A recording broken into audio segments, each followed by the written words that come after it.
kumakain ng spaghetti. This is where you can talk. This is where you can laugh. This is where what you say counts. Euphemism. Speak out, be heard.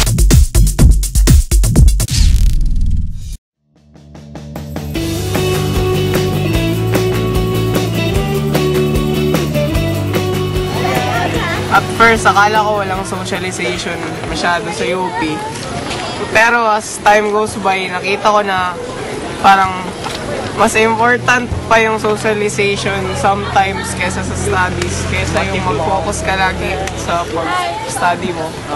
Expectation ko nung UP talaga is bukid siya. Kumbaga walang social life, walang mga fun activities dito, walang internet, yun ang pag-isip ko. Then ang transportation, yung daanan, and yung lessons na mas mahirap talaga compared sa high school. Sa mga future scholar ng bayan, anong ma-advise sa kanila? Don't be scared. Kasi kayang-kaya niyan. As time goes by naman, nakaka-adjust ka naman yan. Yun, nasasanay ka na sa UP culture dito. So, hindi naman siya masama na idea. Hi! So, I wanna ask you, did you have any inhibitions or doubts nung pumasok kayo sa UP? Ako meron, kasi sa amin nila mga lectures mga terror, tapos the subject itself now pahirap sa mga students, kaya yun, first impression ko talaga before ako pumasok is papasok ako sa hell, but this time it's not hell, I'm experiencing heaven. Ako siguro parang pressure lang sa subject siguro dito, tapos dun sa school namin, hindi naman talaga ako yung consider na honor student, na gano'n. Siguro studious ako, pero hindi ako yung valedictorian, sabi ko gano'n. Kaya nung nalaman ko na napasok ako dito, parang sabi ko, is this another challenge for me? Parang gano'n. Bakit ba yan? Kasi maraming nasasabi na mga students sa UP, for demonstrations,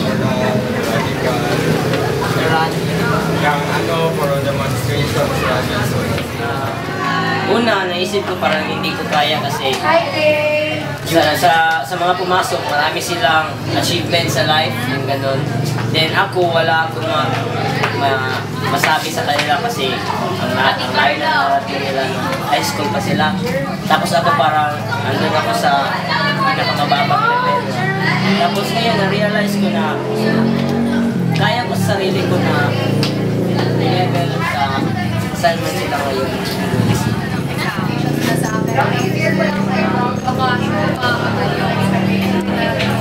First choice yung UP or you were forced to be First choice. Mahirap pa yung mga subjects, gano'n. Tapos, sinabi ko niya, walang madali sa UP. Parang nag-challenge ko yung sarili ko, oh my God, this is it. Parang nandito ako sa UP, grab the opportunity. Change yung study hobbies ko. Kasi before, I used to study before examinations lang. But now, every night, I tend to read readings, especially in philosophy. Sa pagiging dormer namin, kasi naging independent ako ngayon. Kaya ko na yung mga gawain na hindi ko nagawa noon. Trust your instincts, not like, be brave enough to tackle you.